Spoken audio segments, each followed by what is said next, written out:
देख्न सक्नुहुन्छ यो गौडेको पुलको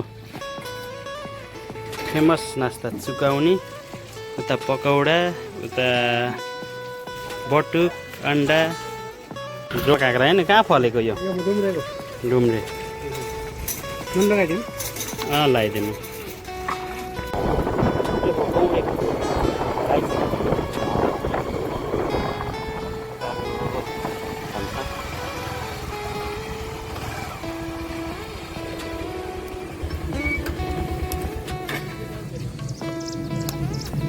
यो काँक्रा कसरी हो दाइ हजुर किलो सबैको एउटै हो लोकल हो प्योर 1 किलो जोडिदिउँ न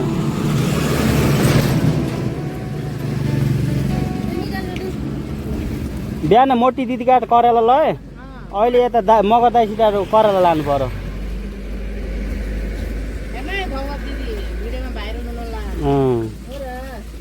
पुग्छ दाइ पुग्छ कि नै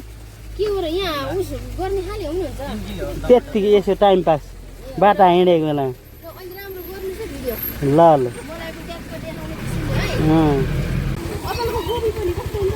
यो फुस्री केरा कसरी दिदी 250 जे भन्दै पनि बाहा त्यो फुलगौरी कसरी हो ख्याल गर्नु न अब हाल्नु भएको रेट भन्ने हैन अब हामी त्यसो भाइरल हुम न हो कार्की दिदी हैन कहाँको अरे जर पिपलको कार्की दिदी उही जर पिपललाई नबेचेर यहाँ आउनु भयो हजुर हजुर हजुर मेरो त्यस्तो नयाँ त्यस्तो केही हुन्न त्यही बाटो यसो डुल्दा मात्रै हो चारु भलक 1 2 होइन चारु भलक गर्दा अरू पनि आउँछन् फेरि फुस्रेकेर गाउँकै हो त होइन त्यो साँच्चै कि मजाक नगर्नु तर सानो रहेछ फुस्रेकेर त ठुल्ठुला हुन्छ नि दिदी भन्नु नि साँच्चै कसरी हो रातको नास्ता खाएर अब यात्रा सुरु भइसक्यो गाइस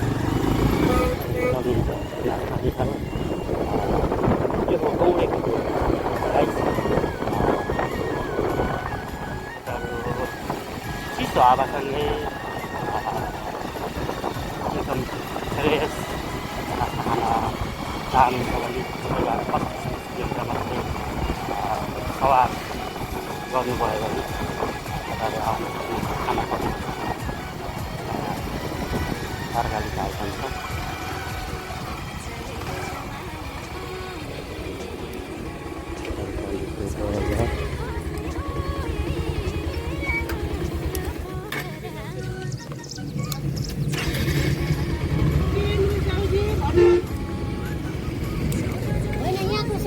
त्यो कसरी हो त्यो सेबी करेला किन त्यस्तो महँगो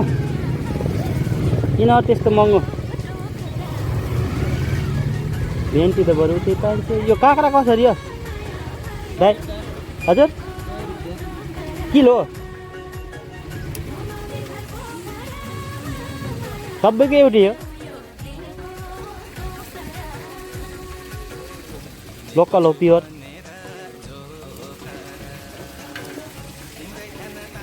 कस्तो छ फेरि गुवामको ठुलो पनि छैन कता फलेको हो काँक्रा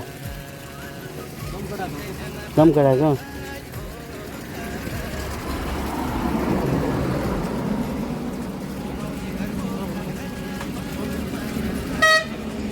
1 किलो जोडिदिउँ न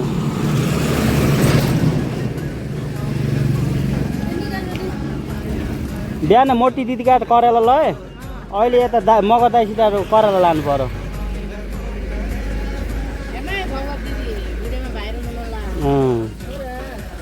पुग्छ दाइ पुग्छ कि नै त्यतिकै यसो टाइम पास बाटा हिँडेको बेला ल ल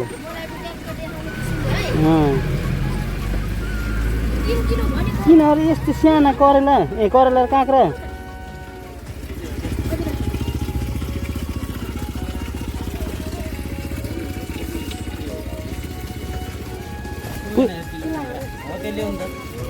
कस्तो छ यार काँक्रा पनि देख्दा लोकल जस्तो छ फेरि उयो दाइ मेरो 100 रुपियाँ दिन्छु न र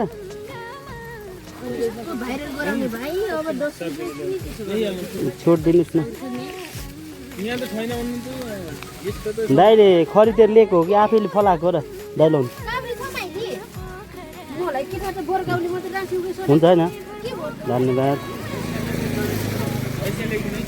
करेला महँगो रहेछ कि उयो फर्सी कसरी हो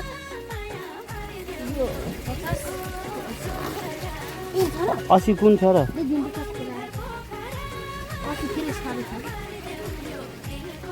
गिरम ल ए यो लोकल आलु कसरी हो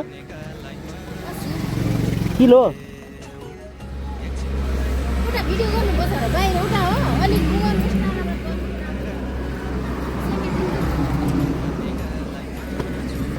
म लैन अहिले गएँ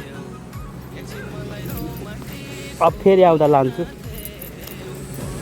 फर्सीको मन्टा कसरी हो होइन कसरी भन्नु न हे सब महँगो रहेछ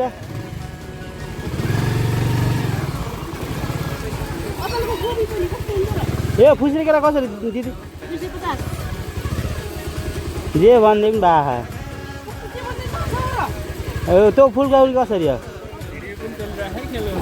ख्याल गर्नु न अब हाल नभएको रेट भन्ने होइन अब हामी त्यसो भाइरल हुँ न हो कार्की दिदी होइन कहाँको अरे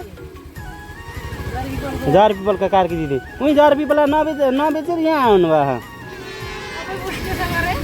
हजुर हजुर हजुर मेरो त्यस्तो नयाँ त्यस्तो केही हुन्न त्यही बाटो यसो डुल्दा मात्रै हो दारू भलक 1 2 होइन दारू भलक गर्दा अरू पनि आउँछन् फेरि फुस्रेकेर गाउँकै हो त होइन त्यो साँच्चै कि मजाक नगर्नु नि तर सानो रहेछ फुस्रेकेर त ठुल्ठुला हुन्छ नि दिदी भन्नु नि साँच्चै कसरी हो ताइसाई मजाक भनेको साँच्चै भनेको त दर्जनको महँगो हुनुहुँदो रहेछ दिदी ओ कार्की दिदी लागे तपाईँको करेला बाहेक अरू केही बिकेन ल त लागे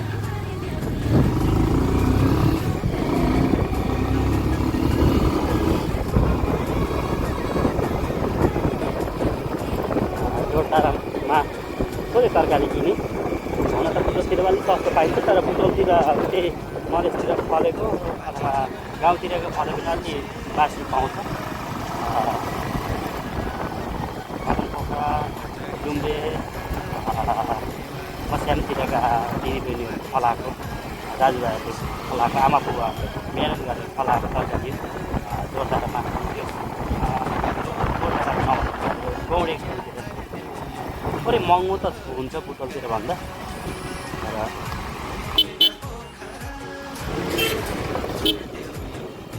थोरै महँगो त हुन्छ तर पनि गाउँमा फलाएको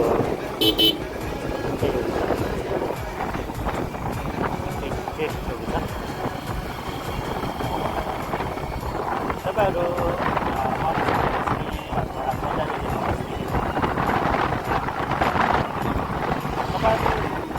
कति ख्याल गर्नुभयो बा होइन हुन त ख्याल त पक्की गर्नुभयो ग्यास चुल्हामा पकाएर खानु र आगोमा पकाएर खानु धेरै फरक हुन्छ तपाईँहरू ग्यास चुल्हामा पकाएर खाँदा वाक्क भएका अथवा टेस्ट खानाको टेस्ट नपाउनु भएका जो कोही हुनुहुन्छ तपाईँहरू यसो फलफुल गर्दाखेरिमा अथवा फुल निसाल्दाखेरि जाँदाखेरिमा अथवा यता नगए पनि स्वादिष्ट नास्ता खानको लागि चिसो हावा खानको लागि जम्मा 30-25 किलोमिटर अथवा बढीमा 30-35 होला किलोमिटर हिँडेर भन्दा पनि सवार गरेर आउनुभयो भने स्वादिष्ट नास्ता खान सक्नुहुन्छ। पाल्पाको एउटा प्रख्यात नास्ता सिकाउने बित्तिकै थापालाई सिकाउने एउटा पर्को मगर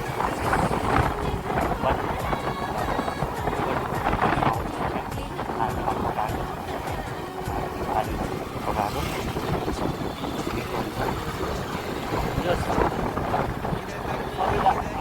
जीवन जिउनुकै लागि सङ्घर्ष गरिराख्नु भएको छ।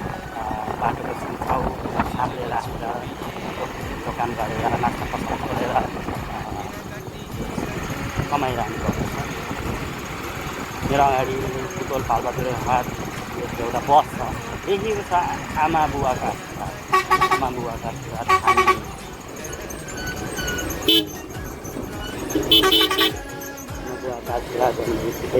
हामी जहाँ गए पनि जे गरे पनि हामी गर्ने कार्य यात्रा गर्ने क्रममा आमा बुवाको आशीर्वाद चाहन्छ। कतिपय टाढा जाँदाखेरि हामी आमा बुवाको आशीर्वाद टिका लगाएर आमाले दिएको एक चम्चा दही खाएर हिँड्ने गर्छु। आमा बुवाको आशीर्वाद त्यो कुरा मलाई याद आयो। हुन त कतिपय दाजुभाइहरूले दिदीबहिनीहरूले आमा बुवाको महत्त्व नबुझेर आमा बुवाको पसिना आमा बुवाको गुणलाई नबुझेर कतिले यसलाई पनि गर्नु भएको छ। हुन त सबै मान्छेहरूले यसलाई गर्नु त भएको छैन, तर पनि यसलाई गर्न हुँदैन। हुन त यी कुराहरू मैले भनिरहनु जरुरी छैन, किनकि मभन्दा धेरै जान्ने चिजहरू धेरै हुन्छ। मैले पसलमा गाडीमा आमा बुवाको आशीर्वाद लिएको पसलमा देख्नु पनि मैले भनेको हुँ। देख्न सक्नुहुन्छ तलपट्टि बिनाउ नदी यो अहिले हिउँदसँग अलिक कम छ रहेको आमा बुवाको आशीर्वाद। जसले आमा बुवा हुनुहुन्न उहाँहरूले मात्रै बुझ्नुहुन्छ कि आमा बुवाको महत्त्व के कति छ भनेर। आमा बुवालाई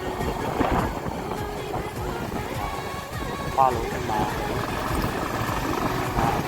सकिँदैन। जहाँ हुनुहुन्छ हामी जहाँ भयो भने आमा बुवालाई सम्झिने गरौँ,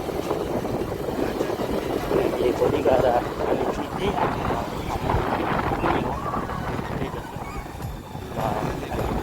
जोरदार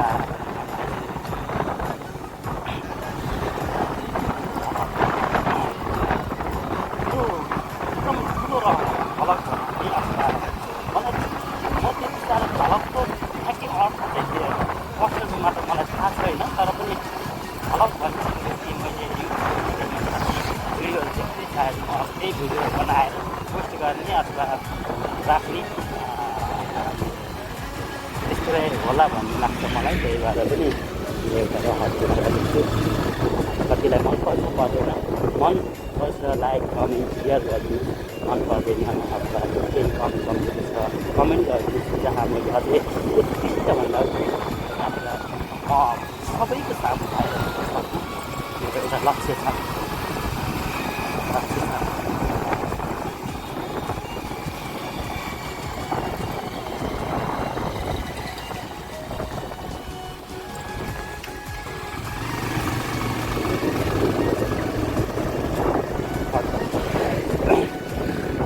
देख्न सक्नुहुन्छ। हुन त यो बाटोतिर पारिपट्टि देख्न सक्नुहुन्छ ठुल्ठुला पहाड बिचमा खोला बगिरहेको छ। यता बाटोमा गाईहरू नानी साफ गर्दै काम गर्दै हुन्छ। बाँच्नको लागि जीवन सङ्घर्ष गर्नको लागि केही न केही गर्नुपर्छ, केही अनुभूति गर्दै हुनुहुन्छ गाईहरूले। देख्न सक्नुहुन्छ माथिबाट ठुल्ठुला पहाड छ, ढुङ्गाहरू खस्नु कि भन्ने पनि डर छ एक ठाउँमा पारिपट्टि देख्न सक्नुहुन्छ। सिक्रो बुट्टाहरूको बिचमा हरियो हरियो बुट्टाहरू, मलाई सम्म त लाग्छ त्यो दालचिनीको बुट्टाहरू हो। दालचिनीको बुट्टा जहाँ यति बेला हरियो भएको हुन्छ। पारि देख्न सक्नुहुन्छ ठुलो ठुलो पहाडहरू, ढुङ्गा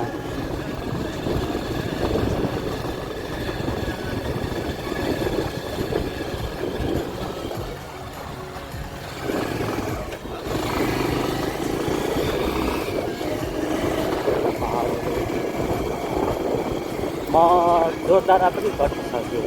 अब चर्चरे भन्ने आउँदैछु, आइपुगेँ म चर्चरे। फेरि सानो 4-5 वटा पसल हुन्छ, होटेलहरू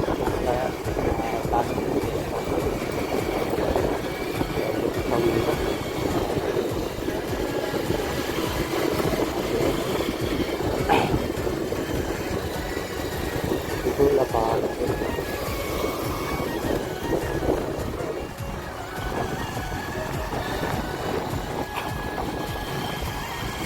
यो बाटोमा यात्रा गरेका साथीहरूलाई यो बाटो अथवा यो भिडियो मेरो भिडियो देख्दा सामान्य लाग्छ अथवा यस्तो बाटो यस्तो भिडियो तर म पनि गएको छु नि भन्नु त होला अथवा नहोला त्यो आफ्नो ठाउँमा कुरा छ। तर त्यस्तो होला पनि, तर सिद्धार्थ राजमार्गको पाल्पा बुटोल सडक खण्ड कस्तो छ, के छ, कस्तोमा रहेछ भनेर धेरैले कौतूहलता पनि होला। त्यही कौतूहलता मेटिएला, त्यही देख्न पाउनु होला। यदि भिडियो लास्टसम्म हेर्नुभयो भने हेर्नु पाउनुहुन्छ। अब म आफ्नो लाइनमा हिँडिरहेको छन्, आफ्नो लाइन आफ्नो दिशा पक्रेर स्ट्यान्ड हुने कुरो पनि भएन। यात्रा सहज सरल गर्नु भयो। आएपछि देख्न सक्नुहुन्छ चुनावमाथि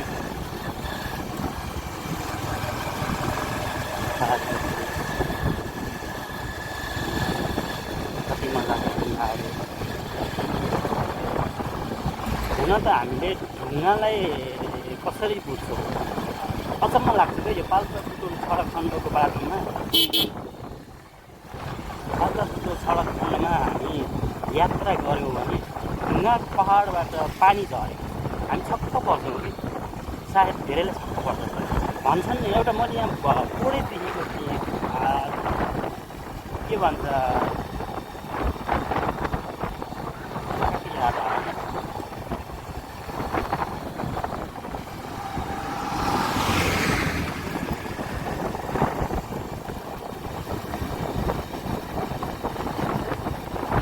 अब यो केराबारीको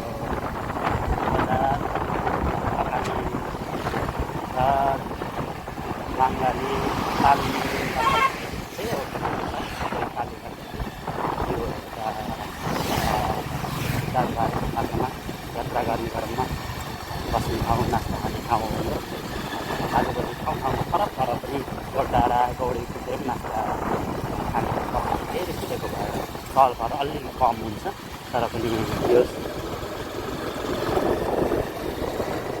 हरेक व्यापारहरूमा अहिले कम्पिटिसन छ। हरेक व्यापारहरू धेरै गर्ने मान्छेहरू धेरै हुन्छ, त्यही भएर कम्पिटिसन छ। अलिकति ठुलो अलिकति हलुका त हुने नै भयो। पारिपट्टि हेर्नुहोस् कस्तो मजाको ढुङ्गा छ, देख्दा पनि कोहीलाई डेन्जर लाग्छ, कोहीलाई आश्चर्य लाग्छ। अझै उहाँ पारिपट्टि देख्न सक्नुहुन्छ कतिको ढुङ्गानुहुन्छ। पारिपट्टि ढुङ्गा उत्खनन भइरहेको छ, 70-50 गरिरहेको छ। यो बाटो हिँड्नुभयो भने यतापट्टि अहिले पनि पानी खासै बन्द हुँदैन होला। बर्खामा त हेर्नुहोस् माथिल्लो डाँडामा त पुरै पानी झर्छ। अचम्म लाग्छ कि माथिल्लोपट्टि ढुङ्गा छ, हेर्नुहोस् है, ढुङ्गा छ। बर्खा कि अहिले हिउँदमा पनि पानी झरिरहेको छ। हेर्नुहोस् त तपाईँहरू यो ठाउँ देख्नुभयो, त्यो पानी सल्ल बगिरहेको छ। मैले आउने हजुरलाई भन्न खोजेको नि यो हिउँदो न बर्खा, हेर्नुहोस् त कति मजाले सल्ल पानी झर्छ। माथि ढुङ्गा। त्यही भएर हामीले ढुङ्गा भनेर घर बनाउनको लागि मात्रै, आफ्नो भवन बनाउनको लागि मात्रै नसोचेर हामीले पानी पनि ढुङ्गाबाट कुनै एउटा ठाउँबाट बगिरहेको हुन्छ। त्यही भएर हामीले ढुङ्गा पनि त्यति साह्रै खनन गर्नु हुँदैन, बचाएर हाल्नुपर्छ। पारिपट्टि देख्न सक्नुहुन्छ ढुङ्गा उत्खनन भएको सिमेन्टेड। अब म थोरै समय यहाँ बस्छु, त्यसपछि थोरै समय बस्छु।